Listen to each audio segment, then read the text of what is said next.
안녕하세요.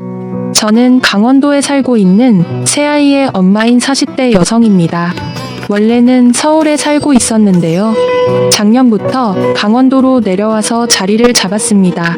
현재는 작은 갤러리를 운영함과 동시에 집안 사업인 리조트를 맡아서 하고 있습니다. 저희 부모님께서는 다른 집에 비해서 많이 엄하셨어요. 한때는 여기가 군대가 아닌가 싶을 정도로 시간에 맞춰서 딱딱 움직이도록 하셨고 통금 시간도 엄격하셨죠. 저희 형제들은 5남매인데요. 저는 그중 막내였습니다. 다들 막내라고 하면 사랑 많이 받고 살았겠다고 하시지만 딱히 그런 것도 없었어요. 언제나 저희 집에는 가족의 규칙이 중요했고 그대로 움직여야 했으니까요. 아버지께서는 할아버지 때부터 내려온 호텔 및 리조트를 운영하고 계셨어요. 가족 사업으로 전 지역에 골고루 퍼져 있었죠. 저는 5남매 중에 유독스럽게 가족의 규칙에 반발심이 많았던 아이였는데요. 다른 언니 오빠들은 불같이 화려해지는 아버지 앞에서 순종적이었지만 저는 아니었거든요. 예를 들어서 어느 날 갑자기 학교를 마치고 집을 가는 길에 귀를 뚫어서 종아리 열대와 함께 한 달 동안 외출 금지를 당한 적도 있었어요. 그래도 저는 전혀 굴하지 않고 염색까지 해버렸죠. 아버지께서는 거의 졸도할 것처럼 놀라시더니 한술 더 떠서 제 머리를 아예 삭발을 하시고는 머리가 자랄 때까지 꼼짝도 하지 말라고 핸드폰도 압수하셨죠. 언니 오빠들은 사춘기를 유별나게도 겪는다고 늘 제 걱정이었지만 저는 상관없었습니다. 아버지와 크게 싸운 것은 제가 그림을 그리겠다고 하면서부터인데요. 다른 형제 자매들은 인문계로 무난하게 진학해서 아버지가 추천하시는 과를 선택했지만 저는 아니었거든요. 넌 뭐가 그렇게 꼬여서 아빠가 하자고 하는 일은 다 눈에 상심지를 켜고 대들어 대들긴 내가 너희 잘못되라고 하겠어? 그림 그거 그래서 뭘 먹고 살 수 있다고 고집을 부리니? 그림은 그냥 취미로 하면 되잖아. 그걸 업으로 삼아서 살 수 있을 것 같아? 왜 어려운 길을 가려고 해? 어떻게 될지 아빠가 어떻게 알아요? 내가 앞으로 어떻게 살 건지는 내가 정할 거예요. 아빠 마음대로가 아니라고요. 그렇게 계속 그림인가 뭔가 하고 싶거든. 당장 호적파서 내 집에서 나가. 결국 아버지께서는 강수를 두셨지만 당시에 저는 아무것도 두려울 것이 없었어요. 누가 나가라고 하면 못 나갈 것 같아요. 마음대로 해보세요 어디. 아버지는 그런 저를 정말 내쫓으셨습니다. 아버지가 무서우셨던 어머니는 이모 집에 보내서 제발 성실 좀 죽이고 잘못했다고 하라고 하셨지만 저는 절대 제 고집을 꺾지 않았죠. 고등학교 졸업을 하고 나서 저는 미대로 진학을 했고 집과는 아예 인연을 끊게 되었습니다. 그 이후로 부모님을 다시 찾게 된 것은 결혼을 기점으로부터였어요. 미대를 다니는 동안에도 정말 열심히 학비를 벌고 돈을 모아서 해외로 유학을 다녀오게 됐습니다. 그렇게 그림을 한창 그리고 있을 때 전 남편을 만났어요. 네, 저는 남편과 이혼한 상태로 아이 셋을 키우고 있을 뿐이죠. 하여튼 전 남편은 전시회에 손님으로 왔던 사람이었어요. 제 그림에 관심을 보이며 구입하고 싶어 했죠. 제 그림에서 무언가를 느낀 사람이라는 생각에 처음부터 저는 호감이 가득했었답니다. 그림이 상당히 재밌네요. 이 그림 그리시면서 무슨 생각 하셨나요?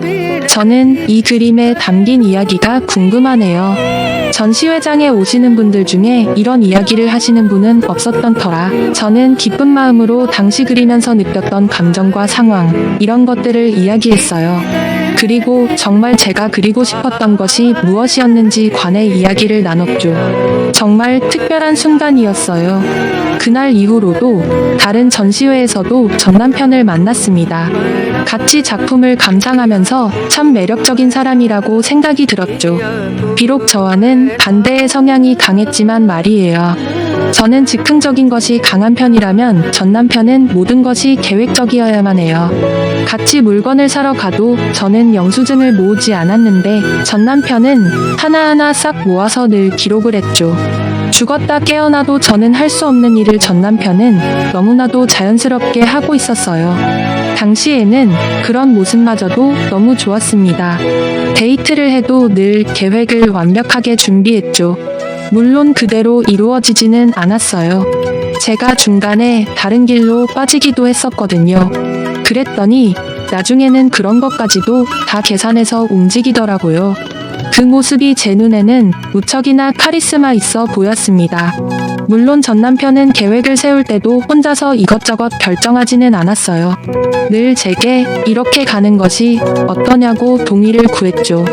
그러면서 제가 원하는 부분을 귀신같이 알아서는 데이트를 나갈 때마다 한 번도 지루한 적이 없을 정도였습니다.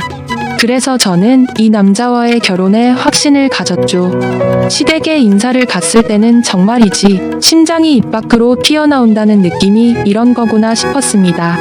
시어머니께서는 정말이지 우아함이라는 단어를 온몸으로 표현하시는 그런 분이셨죠. 머리부터 발끝까지 완벽한 세팅은 물론 식사를 하실 때도 소리 하나 없으셨어요. 어머니께서 준비하셨다는 식탁은 광고에서나 볼 법했고요. 많이 낯설죠? 남들은 어떻게 생각할지 몰라도 나는 평소 생활에서 사람의 품격이 나온다고 생각하거든요. 그래서 입에 들어가는 것 하나도 내 몸에 걸치는 것 하나라도 허투루 하고 싶지 않아요. 이런 내 말 이해할 수 있겠어요? 시어머니의 말씀에 저도 모르게 자세를 바로 세우게 되더라고요. 평소보다 목소리 톤도 낮아지고 말할 때도 목소리를 크게 내는 것도 괜히 눈치가 보였죠. 그날 이후 저는 시어머님과 공연을 본다거나 전시회에 다녀오는 등 함께 시간을 보내는 일이 늘었습니다. 그런데 시어머님과 이야기를 하다 보니 뭔가 하나씩 걸리는 것들이 있었죠. 전시회를 같이 가서 작품에 대해 이야기를 하는데 엉뚱한 작가의 이름을 이야기한다거나 공연을 보고 나서 작품에 대해 말씀하시는데 말도 안 되는 이야기를 하실 때가 있었죠. 왜 그런 사람들 있잖아요. 어설프게 알고 있으면서 다 아는 사람처럼 이야기를 하는데 하나도 맞지 않는 사람들 말이에요. 가끔이지만 시어머님께 딱 그런 느낌을 받았어요. 그럼에도 저는 시어머님과의 시간을 보내면 보낼수록 저희 부모님이 생각났습니다. 비록 쫓겨나듯 나와서 자연스럽게 인연을 끊고 살았지만 결혼을 앞두고 있어서인지 문득 생각이 나더라고요. 그래서 결혼을 준비하면서 저는 가족들에게 연락을 해야 하나 많이 고민했어요. 그리고 결국 전 남편에게 사실을 이야기했죠. 부모님 이야기 한 번은 한 적 없었잖아. 난 당신 부모님 돌아가셨다고만 생각했어. 아무리 사이가 나쁘다고 해도 이런 걸 속이는 건 말이 안 되잖아. 전 남편은 잠시 말이 없더니 빨리 인사를 드리러 가야 할 것 같다며 연락을 해보자고 했죠.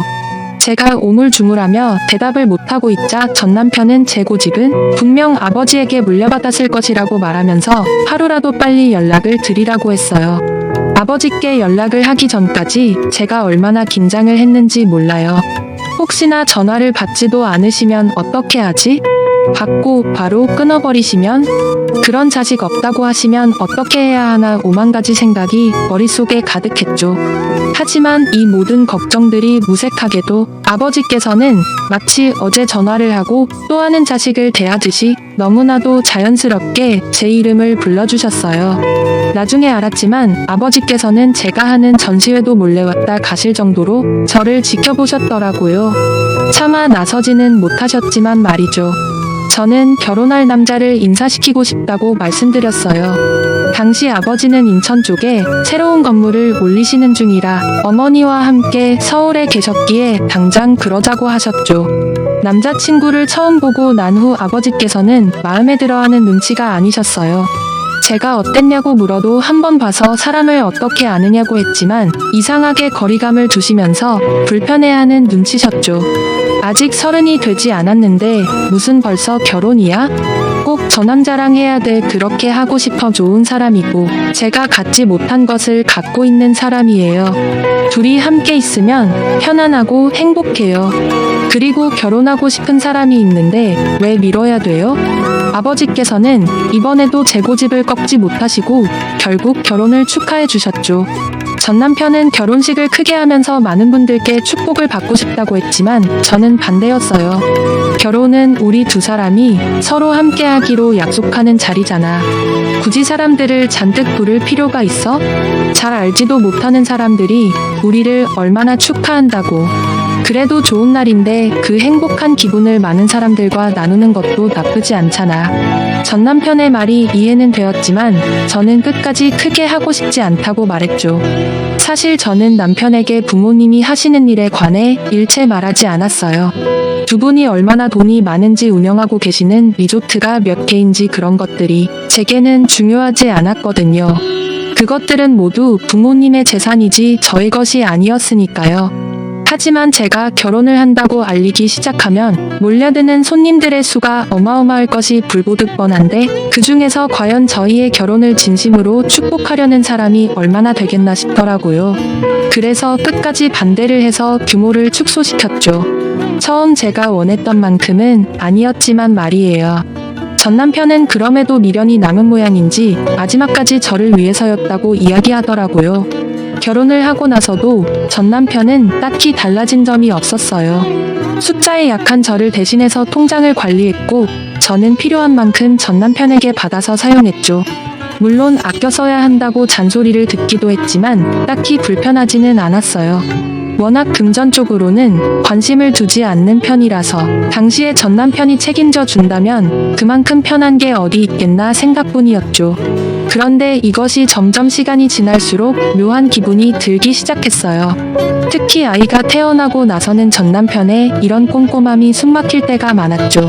아이들이 사용하는 물건들은 빨리빨리 소모가 되잖아요. 빨래만 하더라도 하루에 몇 번을 돌려야 하고 기저귀나 분유도 아이가 자라는 만큼 소모량도 늘어났죠. 장난감이나 아이들 교육에 필요한 교구들도 마찬가지였고요. 매일 새로운 것들이 나오는데 그런 것들을 볼 때마다 우리 아이에게 해주고 싶었죠. 아이들을 키워보신 분들은 다 공감하지 않으실까 싶어요. 거기다 제가 첫 아이를 쌍둥이로 가져서 모든 것이 2개씩 필요했거든요. 그래서 어마무지하게 돈이 들어갔죠.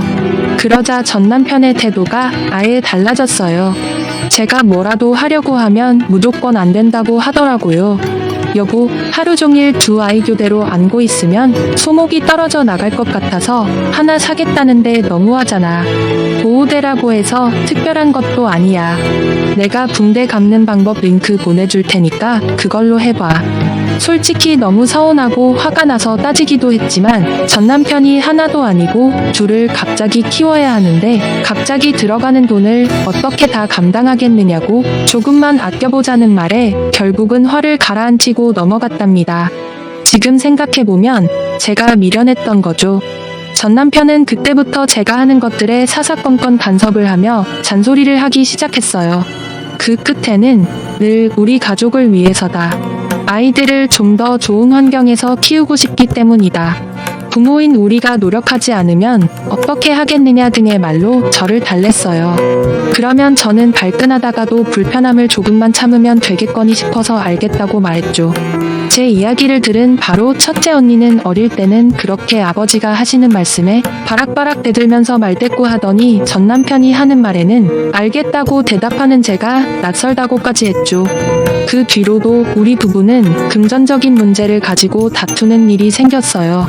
특히 관리비가 나오는 날이면 식탁에 펼쳐두고 하나하나 다 지적하기 시작했죠.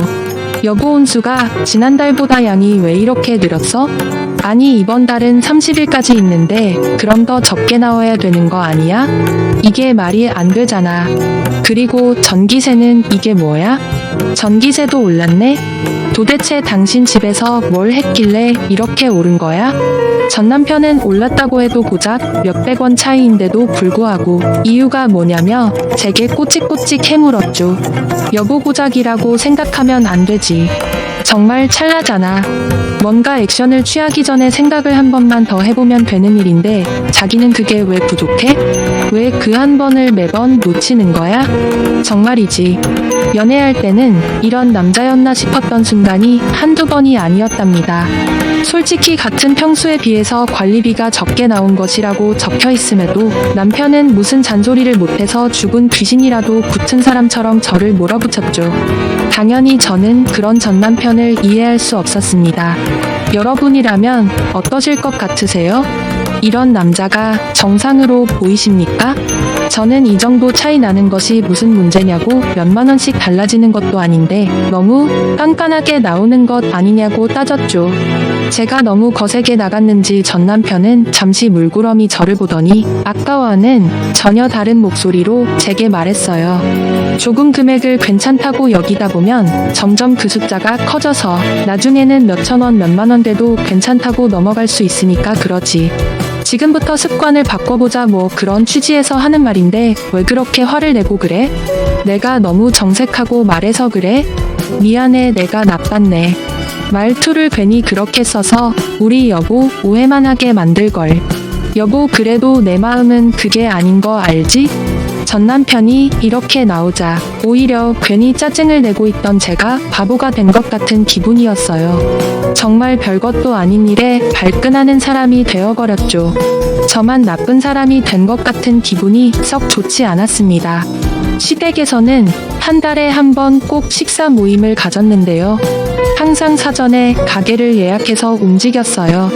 오마카스의 전문점이나 유명한 파인다이닝 가게들을 종종 찾았죠. 몇 달은 기다렸다가 예약 차례가 되었다고 이야기할 때도 있었어요. 물론 시어머님께서 그런 분위기의 가게를 좋아하신 것도 있었지만 전 남편 자체가 그런 가게에서 음식을 음미하는 것을 즐겼습니다. 그에 반면 저희 가족들은 좀 달랐어요. 부모님들께서 따로 가리시는 음식이 있는 것도 아니라서 그날그날 먹고 싶은 것을 외식 메뉴로 정하시곤 하거든요. 그래서 저희는 집 근처에 단골집에 치킨을 먹으러 가기도 하고 중국집에 가서 짜장에 탕수육을 먹기도 했죠. 어린 시절 줄곧 그렇게 했기 때문에 저는 당연하다고 생각했는데 전 남편은 아니었나 보더라고요. 식사를 하러 가서도 깨작깨작 거리기만 하고 잘 먹지 않았죠. 대신 전 남편은 집에 오자마자 배가 고프다고 식빵을 꺼내서는 버터를 발라 먹더라고요. 그렇게 배고팠으면 아까 먹지 왜 그랬어 괜찮다고 안 먹었잖아. 당신은 그런 곳에서 정말 잘 먹더라. 그게 넘어와? 다 쓰러져가는 그런 가게에서? 저는 오래된 단골집이라 외형만 그럴 뿐이지 맛도 위생도 신경 쓰는 곳이라고 했지만 전 남편은 진절머리를 치면서 그런 곳에서 음식을 먹지 않았으면 좋겠다고 말했어요. 여보 단골 좋지. 오랫동안 먹었으니까 입맛에도 잘 맞을 거고. 그런데 상상을 해봐. 우리 아이들에게 치킨을 먹이고 싶은데 주변에 깔끔한 가게들을 다 두고 그런 곳에 들어가서 애들 앉혀서 먹일 수 있겠어? 그런 자신이 상상이 가. 나는 절대 못해. 우리 아이들이 그곳에 있다는 그림을 상상만 해도 소름이 돋는다고. 당신은 안 그래? 솔직히 한 번도 그런 생각을 한 적이 없었던 터라 전 남편의 말에 놀라기는 했어요. 제가 멈칫하는 것이 보이자 전 남편은 더 열정적으로 아이들에게 좋은 것만 좋은 환경만 제공하고 싶다고 말하며 다음에는 아이들을 데리고 가지 않는 것이 좋지 않겠느냐고 물었습니다. 저는 알겠다는 말이 쉽게 나오지는 않았지만 전 남편의 걱정이 이해가 간다고 해야 하나 그래서 알겠다고만 했죠. 그런데 이런 일이 반복되자 정말 제가 나쁜 사람 같다는 생각이 들기 시작하더라고요. 집은 생각도 안 하고 아껴 쓸 수 있으면서도 그렇게 하지 않는 사람, 세상 물정 모르는 사람, 아이들 청결에 신경을 쓰지 못하는 사람, 딱 그런 사람이 된 기분이었죠. 나중에 이혼하고 나서야 알았지만 전 남편은 이런 식으로 저를 조정했던 것이었어요. 제가 전 남편의 행동에 의문을 갖기 시작한 것은 2년 전 어버이날 때문이었어요. 아마 대다수의 집도 비슷하겠지만 어버이날을 기념해서 선물을 하거나 용돈을 드리는 경우가 많잖아요. 저희 부부도 당연히 용돈을 드리기로 했죠. 전 남편은 자신이 알아서 보낼 테니 걱정하지 말라고 하더군요. 저는 늘 그랬듯이 당연히 알아서 했을 텐데 굳이 신경 쓸 필요가 뭐가 있을까 했습니다. 어버이날이 지난 지 일주일 정도 되었나요? 전 남편은 제게 자기 대신 차를 정비소에 좀 가져다 줄 수 있겠느냐고 부탁을 했어요. 정기 점검이 필요한 시기라고 하면서 말이죠. 저는 어려운 일도 아니었던 터라 흔쾌히 알겠다고 말하고는 차를 정비소로 가져갔죠. 차에서 내리려는데 혹시 중요한 것들이 차에 남아있으면 곤란할 것 같아서 내부를 깨끗하게 종이 가방에 담아서 나왔어요. 무슨 노트들도 있었고 영수증들도 있었죠. 꼼꼼한 남편이 영수증을 이렇게 그냥 방치할 일은 없는데 싶으면서도 어떤 영수증일까 궁금증이 생겼죠. 그래서 슬쩍 봤더니 이미 금액에서부터 깜짝 놀라 넘어가겠더라고요. 50만원에 70만원에 무슨 금액들의 단위가 10만원이 넘더라고요.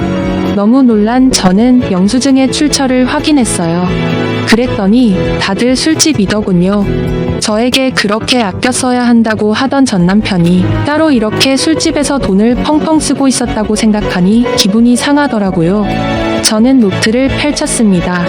총 3권이 있었는데 한눈에 봐도 가계부였어요. 요즘 다 어플로 쓴다고 하던데 무슨 사람이 가계부를 이렇게 노트에다 쓰나 싶어서 잠깐 헛웃음이 나왔죠. 그리고 가계부에는 영수증을 붙여두는 경우가 많은데 남편은 다 하나하나 내역을 손으로 썼더라고요. 그런데 내역이 좀 이상했어요. 하나는 아이들 밑으로 들어간 돈이 빼곡하게 적혀 있더라고요. 아이들 병원비부터 시작해서 이유식 비용, 어린이집 비용, 아이들 키즈카페 방문까지 빠짐없이 적혀 있었죠. 생활비를 주면서 꼭 영수증을 받아서 달라고 하다는 것이 이런 관리를 하려고 했던 것인가 싶어서 살짝 소름이 돋았어요. 꼼꼼함에 놀라기도 했지만 가계부를 이렇게 아이들용을 따로 쓰는 경우는 처음 봤거든요. 또 다른 가계부는 회사에서 쓰는 돈인 것 같았어요. 다들 술집의 골프 연습장에 비슷비슷하더군요. 특히 누구와 만났는지도 기록이 되어 있어서 방금 찾은 영수증도 확인해보니 떡하니 적혀 있었어요. 남편이 다니는 회사는 인테리어 소품을 판매하는 곳이었는데 남편은 영업직이 없죠.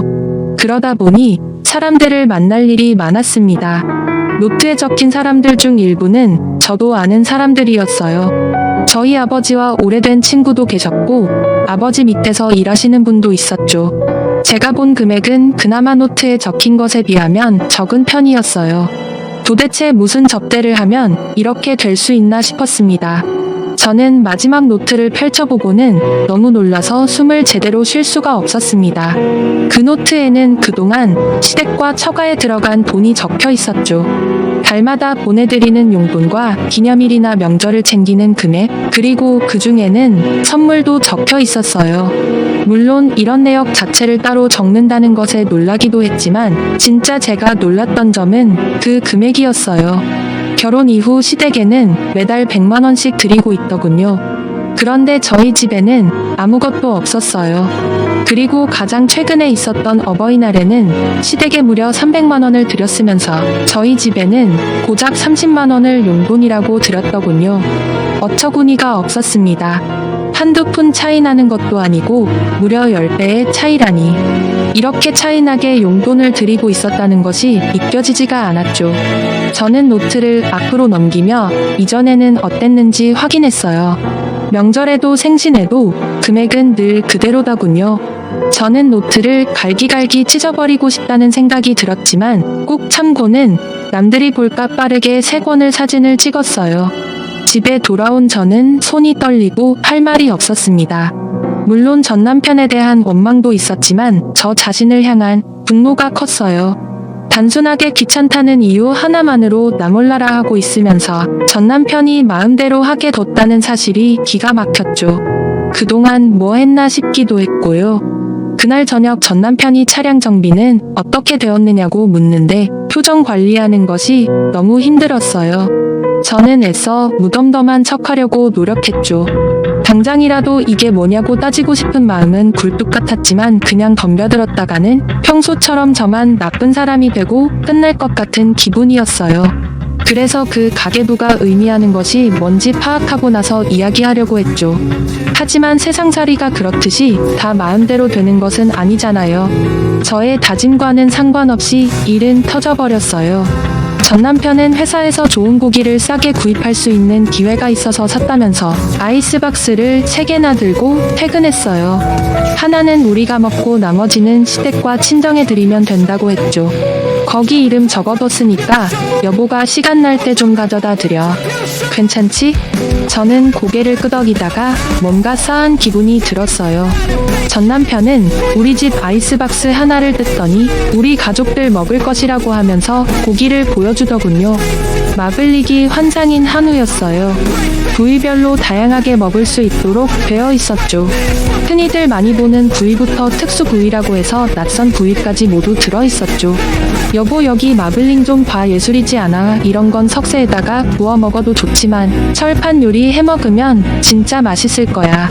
진짜 아깝다. 집에서 철판 요리 해 먹기는 좀 힘들겠지? 전 남편은 약간 들뜬 목소리로 신나게 말했어요. 저는 한 귀로 듣고 흘리면서 시댁과 친정에 보내는 저 박스 안에는 무엇이 들어있을지 궁금해지기 시작했죠. 저는 이야기를 들으면서 자연스럽게 시댁 표시가 되어 있는 박스를 뜯었어요. 테이프 뜯는 소리에 화들짝 놀란 전 남편은 지금 뭐 하는 짓이냐고 물었죠. 혹시 모르니까 확인은 해야지. 당신 말대로 귀한 고기인데 이상이라도 있으면 큰일이잖아. 내가 다 보고 포장한 거야. 확인 다 했는데 뭘 자기가 다시 봐. 나 못 믿겠어? 내가 어른들께 드릴 고기를 허투루 골랐겠어? 아마 평소였다면 믿는다고 말하면서 넘어갔을지도 모르지만 낮의 장부를 본 이상 그런 마음은 조금도 생기지 않았어요. 빠르게 뜯은 박스에는 방금 열었던 것과 크게 다르지 않았어요. 도대체 뭐가 의심스러워서 열어본 거야? 다 똑같은 고기야. 설마 내가 다르게 준비했겠어? 괜히 확인해서는 다시 포장해야 되잖아. 여보, 왜 그래? 낮에 무슨 꿈이라도 꾼 거야? 갑자기 이건 왜 뜯었어? 전 남편이 투덜거리면서 아이스박스를 닫는데 집중하는 사이 저는 전 남편 쪽에 있던 친정 박스에 손을 뻗었어요. 이번에는 전 남편이 빨랐습니다. 아까와는 전혀 다른 힘으로 이것까지 왜 열어보느냐고 하냐면서 방금 보지 않았느냐고 외쳤죠. 반경한 전 남편의 태도는 제 의심에 불을 붙였습니다. 그러니까 확인해보자고. 뭐가 어려운 일이라고 숨겨 그냥 열어만 보자는데. 아까 확인했잖아. 다 같은 고기인데 뭐하러 굳이 확인을 해서 일을 만들어 자꾸 이렇게도 못 믿으면 곤란해. 어디서 그런 힘이 나왔는지는 모르겠지만 저는 전 남편을 밀쳐내고 아이스박스를 뜯는데 성공했습니다. 박스 뚜껑을 여는 순간 저는 어처구니가 없어서 저도 모르게 욕이 튀어나왔어요. 박스 안에는 대패 삼겹살 몇 봉지가 들어있을 뿐이었죠. 저는 한 봉지를 꺼냈습니다. 바로 단지 아래에 있는 마트에 가격표가 떡하니 붙어 있었죠. 전 남편은 당황한 표정이 역력했습니다. 이게 똑같이 준비한 거니? 내 눈에는 이게 한우로 보여? 그냥 삼겹살도 아니고 고작 100g당 1,300원 정도 하는 대표 삼겹살을 이렇게 정성스럽게 포장했어? 심지어 이걸 나더러 가져다 드리라고까지 해? 너 도대체 우리 부모님을 뭐라고 생각하는 거야? 여보, 잠깐만 진정하고 내 이야기 좀 들어봐. 다 이유가 있어서 그랬어. 내 말 듣고 나면 당신도 이해할 거야. 전 남편은 어떻게든 저를 진정시키라고 하면서 자신의 이야기를 들어달라고 했어요. 저는 어디 해보라는 듯이 허리에 손을 얹고는 가만히 전 남편을 노려보았죠. 당신도 아는 것처럼 우리 어머니 어디 아무 고기나 드시는 분이야? 한우만 고집하시는데 당연히 선물할 때도 한우로 드려야지. 다른 고기는 비려서 못 드시는 분이라고. 그런데 장인어른이랑 장모님은 아니잖아. 후줄근한 가게에서 만든 치킨도 드시는데 굳이 무슨 한우까지 드려. 무슨 맛인지도 모르고 드실 분이. 그리고 두 분 다 대패 좋아하시잖아. 나는 그냥 좋아하시는 고기 많이 드시라고 준비했지. 그게 고기한테도 좋을 거고. 방금 뭐라고 했어? 뭐?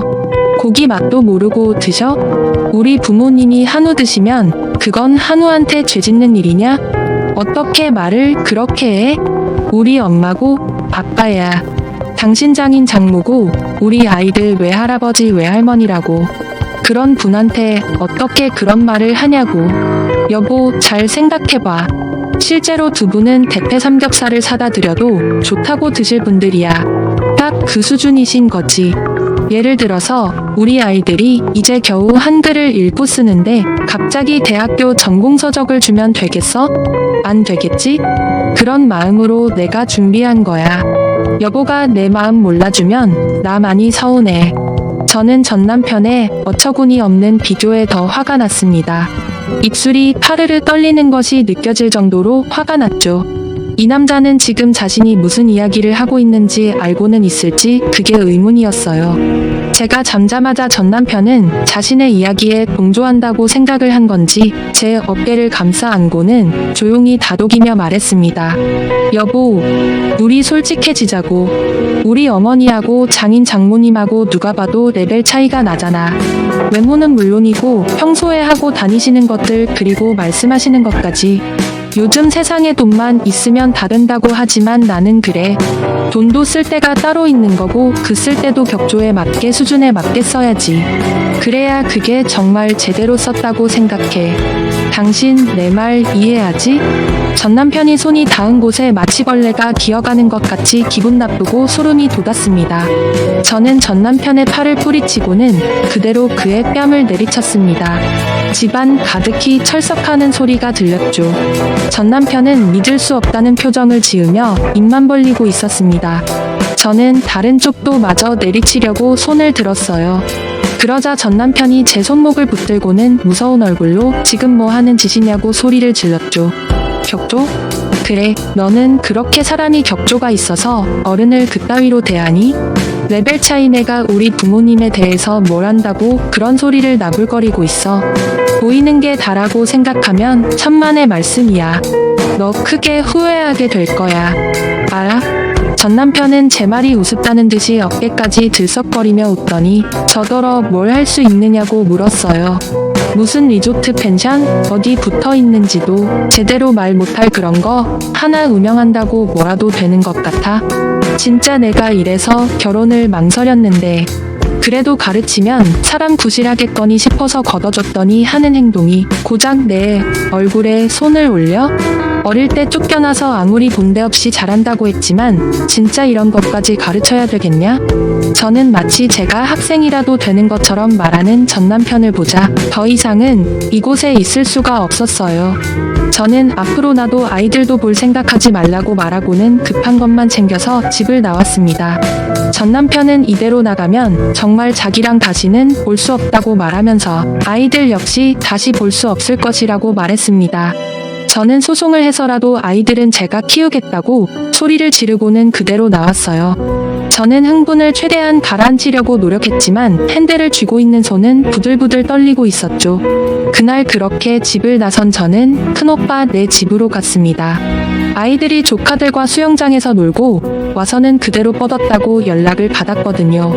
큰오빠에게 그간의 일을 이야기하고 이혼을 하려고 한다고 말했죠.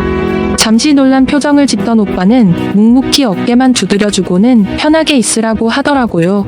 이후 전 남편은 몇 번이나 아이들을 내놓으라고 연락이 왔어요. 어디 있는지 물어보면서 당장 내놓지 않으면 경찰에 유괴라도 신고하겠다고 하더군요. 저는 큰오빠 내 집에 있으며 저는 양육권은 죽어도 줄 수 없다고 말했죠. 전 남편은 코드 숨을 치면서 아이들을 키울 능력도 없으면서 무슨 수로 양육권을 주장하느냐고 비웃더군요. 지금이라도 늦지 않았어. 잘못했다고 싹싹 빌어. 그럼 내가 너그럽게 용서해 줄 테니까. 잘 생각해. 이런 기회 2번은 없어. 생각이고 뭐고 다 필요 없어. 양육권은 내가 못 짓겠고 같아? 나는 어떤 수단을 써서라도 양육권, 친권 다 가지고 올 거야. 그러니까 내가 사과한다는 생각은 꿈에도 하지 마. 그런 일은 없으니까. 당신 크게 실수하는 거야. 내가 이대로 넘어갈 것 같아? 지금 이 순간을 나중에 뼈저리게 후회하도록 만들어줄 거야. 알아? 저는 전 남편의 경고에도 전혀 두렵지 않았어요. 지킬 자식이 있는 엄마잖아요.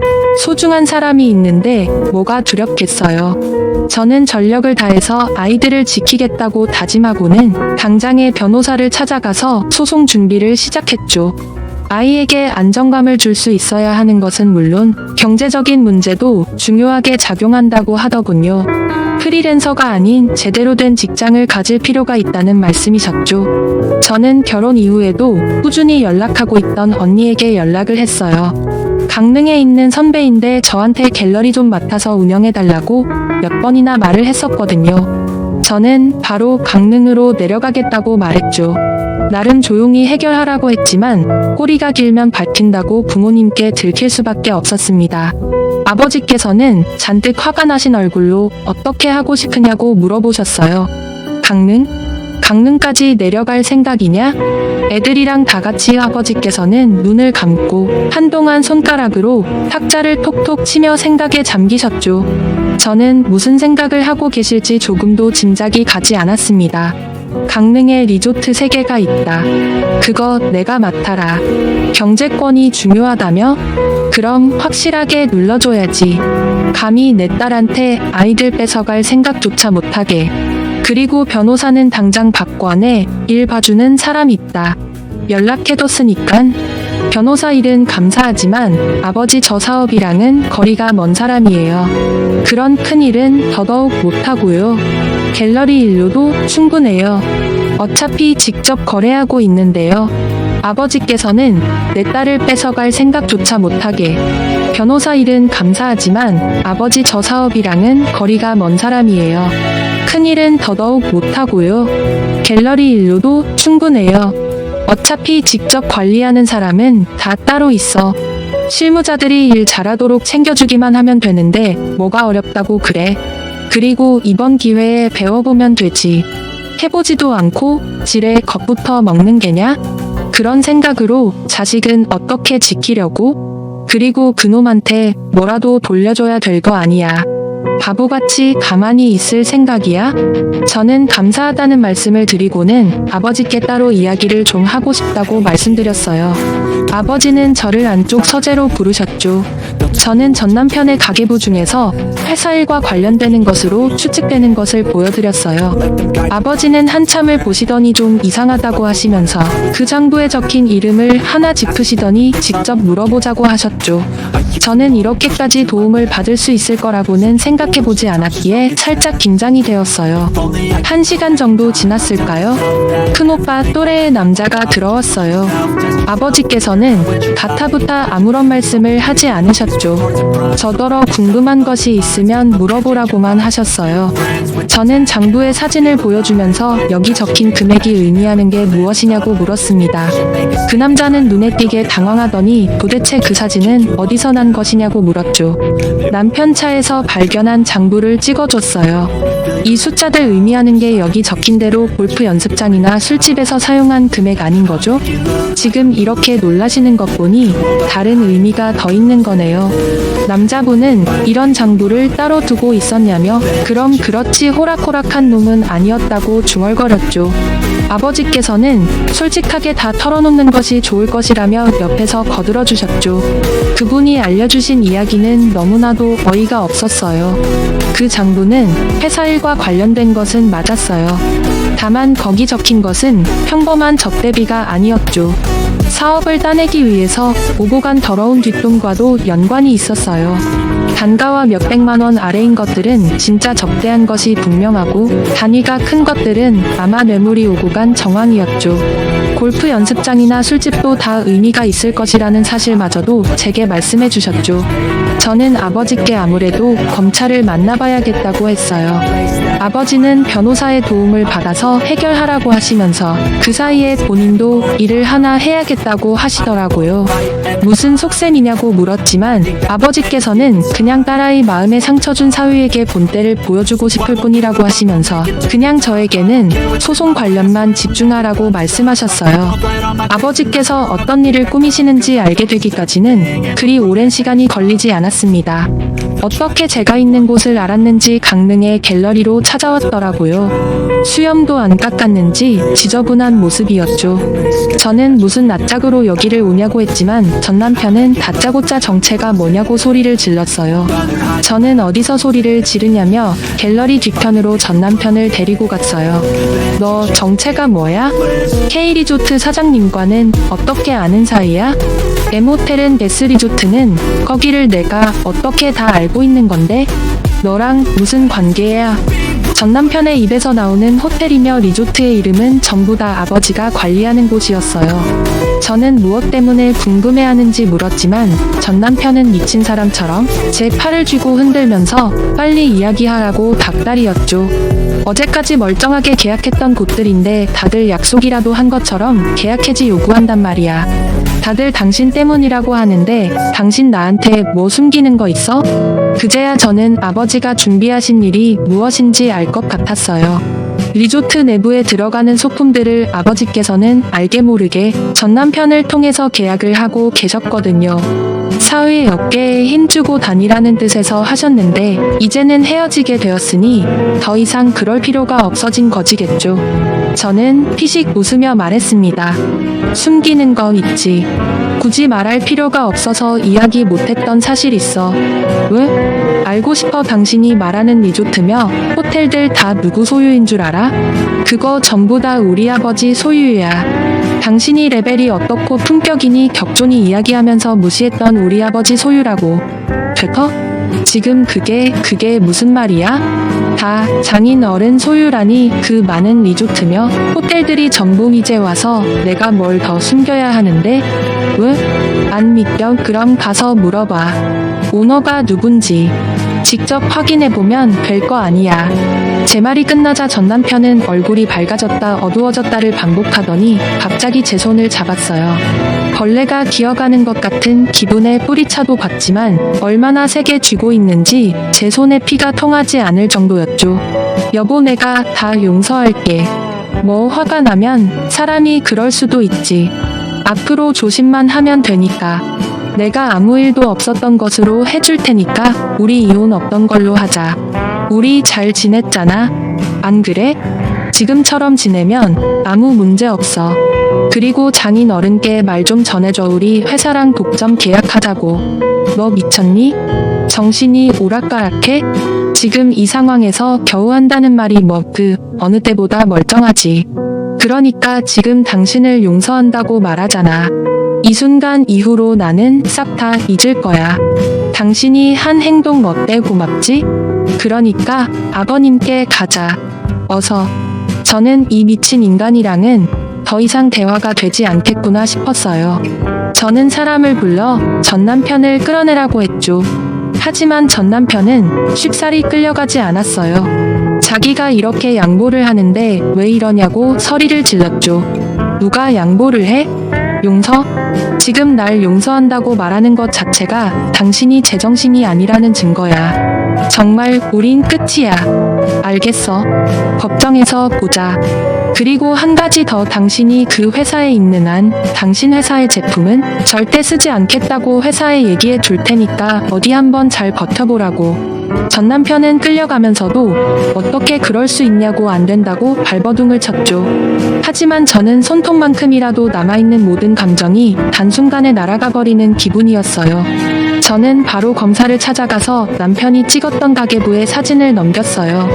다행히 작은 오빠의 지인이 검사라 손쉽게 해결할 수 있었죠. 저는 뇌물을 주고받은 흔적으로 추측이 된다고 하면서 그날 아버지께 불려와 모든 사실을 고백했던 분의 음성 파일도 넘겨드렸죠. 검사님은 곧 연락을 드리겠다고 하시더라고요. 저는 전 남편의 회사도 찾아갔어요. 물론 아버지의 대리인으로 변호사도 함께 말이죠. 물론 저의 목적은 전 남편에게 한 말을 행동으로 옮기기 위해서였어요. 오늘 여기 온 이유는 간단해요. 이런 더러운 거래를 하는 곳의 제품은 앞으로 단 하나도 받지 않겠다는 말씀을 전하러 왔습니다. 회사 측에서는 상당히 당황하는 것 같았어요. 속으로 이런 더러운 일을 하면서 회사가 몰랐다는 것이 말이 될까 싶은 생각이 들었죠. 저는 덧붙여 전 남편이 담당자로 있는 그 어떤 리조트에도 이곳과의 계약을 하지 않겠다고 했죠. 장부의 존재는 정말 회사에서도 몰랐던 것 같았어요. 제게 이 장부의 실물은 누가 가지고 있냐고 물었어요. 장부를 누가 가지고 있는지가 중요한가요? 이 사실을 누가 얼마나 알고 있는지가 더 중요하죠. 저는 지금 이 자료 검찰에 넘기고 오는 길입니다. 증거가 될 만한 음성 파일도 마찬가지고요. 그럼에도 제가 이곳을 찾아온 것은 아셔야 할 일이라고 생각하기 때문이에요. 현명하신 판단 기대하죠. 회사를 나오는데 어디를 다녀오는 건지 전 남편과 로비에서 마주쳤어요. 전 남편은 엄청 반갑다는 듯이 큰 소리로 여보라고 외치며 다가오더라고요. 혹시나 몰라 아버지께서 붙여주신 가이드들이 남편이 다가오자 오지 못하도록 거리를 벌려주었죠. 전 남편은 자기가 누군지 알고 이렇게 하느냐며 제게 친한 척을 하는데 웃음만 나오더군요. 저는 그런 일은 꿈에서나 있을 것이라고 말하며 전 남편의 얼굴로 장부 사진을 던져주었습니다. 남편은 유심히 사진을 보더니 얼굴이 하얗게 질리다 못해 죽어가는 표정으로 저를 바라보았죠. 당신이 이걸 어떻게 아는 거야? 어디서 봤어? 설마 이걸 사람들한테 다 이야기하고 다닌 건 아니지? 이건 극비 문서야. 외부로 방출되면 안 되는 정보라고. 여보, 말 좀 해봐. 여보. 전 남편은 이 장부의 의미를 제가 모를 것이라고 생각했는지 기밀이니 뭐니 말을 가져다 붙였어요. 검찰에도 여기 회사에도 다 이야기했어. 당신의 제목은 어디까지 될지는 모르겠네. 제목이 너무 많아서 말이야. 뇌물의 횡령에 정말한 사람이 어떻게 이 모든 것을 다 알 수 있을까 싶어 그렇지? 그러니까 애들은 꿈도 꾸지 마. 그런 범죄자 새끼한테 내 아이들 자라는 꼴 보고 있을 것 같아. 양육권은 물론 친권까지 다 가지고 올 거야. 각오해. 저는 만연다시라며 바닥에 주저있는 전 남편을 두고 당당히 돌아서서 나왔습니다. 전 남편이 저지른 범죄는 생각보다 규모가 컸습니다. 여러 사람들과 함께 한탕을 크게 치려고 했단 모양이더라고요. 회사 돈을 마음대로 돌렸을 때 그 돈을 회사에 돌려주지 않으면 회사에 납품하던 하청업체들에게도 돈을 갈취했던 모양이더라고요. 그 중에는 진짜 전 남편에게 뇌물을 챙겨준 사람도 있었다고 해요. 하지만 그런 사람들보다는 혹시나 피해를 볼까 싶어서 울며 겨자먹기로 전 남편에게 돈을 뜯긴 사람들이 더 많았다고 검사님이 알려주셨어요. 도대체 이런 남자와 어떻게 살아온 것이냐고 작은 오빠가 불같이 화를 냈죠. 전 남편은 회사에서 쫓겨난 것은 당연하고 여러 곳에서 전 남편을 상대로 소송을 걸었다고 해요. 가장 큰 피해자인 회사 측은 당연했고 하청업체에게도 돈을 뺏긴 사람들이 더 많았다고 해요. 회사에서 쫓겨난 것은 당연하고 여러 곳에서 전 남편을 상대로 소송을 걸었다고 해요. 가장 큰 피해자인 회사 측은 당연했고 하청업체에서도 그간의 일들을 다 폭로하며 전 남편을 고소한 상태였고요. 검사님의 말씀으로는 징역이 무겁게 떨어질 것 같다고 하셨어요. 워낙 중범죄의 규모가 크다 보니 1년, 2년으로는 끝날 것 같지 않다고 말이죠. 이 일을 모두 알게 된 시어머니께서는 충격으로 쓰러지셨다고 들었어요. 좀처럼 깨어나지 않으셔서 걱정했는데 깨어나셔서는 전 남편에 대해 아무것도 기억을 못하신다고 하더라고요. 그렇게 좋다고 아들밖에 없다고 하시면서 아끼셨는데 이번 일이 큰 충격이었는지 완전히 잊어버리셨다고 해요. 당연히 저도 아이들도 기억을 하지 못하셨고요. 아들과 관련된 모든 것을 까맣게 잊어버리신 거죠. 그래서 캐나다에 살고 계시는 이모님이 오셔서 모시고 나가셨답니다. 저의 이혼 소송은 심각하게 끝나버렸어요. 단단히 준비하고 있었는데 전 남편이 배임, 횡령, 뇌물 혐의로 인해 재판을 받고 있던 것이 제게 유리하게 적용이 되었죠.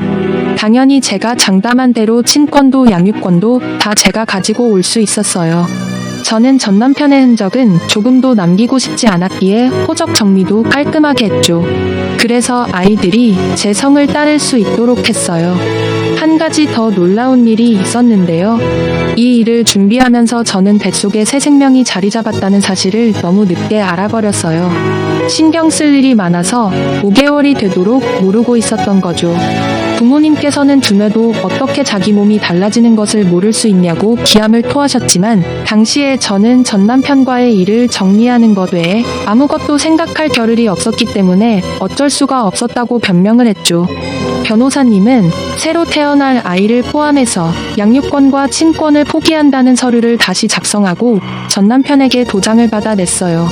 물론 전 남편은 새로 태어날 아이가 있다는 소리에 그 아이 핑계를 대면서 어떻게든 이혼을 막아보려고 했지만 저는 전혀 흔들리지 않았습니다. 결국 전 남편은 징역이 확정이 되어 감옥살이를 하게 되었죠.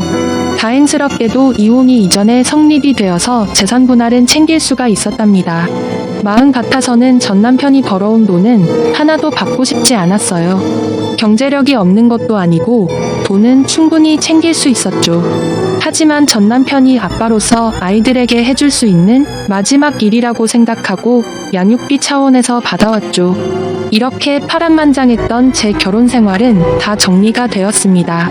바보같이 조종당하는지도 모르고 그냥 저냥 지냈던 지난 생활을 생각하면 얼굴이 화끈거리고 부끄러울 뿐이었어요. 지금 생각하면 어떻게 그렇게 당하고 있었을까 싶기도 하고요. 사랑에 눈이 멀었던 건지 아니면 그 순간의 안락함에 익숙해진 것인지는 모르겠지만 두 번 다시는 그런 일들이 일어나지 않도록 노력할 수 있기를 바랍니다. 앞으로 제 인생에 또 다른 사랑이 올지는 모르겠어요. 지금 같아서는 남자라고 하면 진절머리가 나거든요. 아마 한동안 저는 여자가 아닌 우리 아이들의 엄마로서 어깨 펴고 지낼 수 있도록 노력할 것입니다. 그리고 앞으로도 제가 더 많은 사랑을 받을 수 있기를 바랍니다.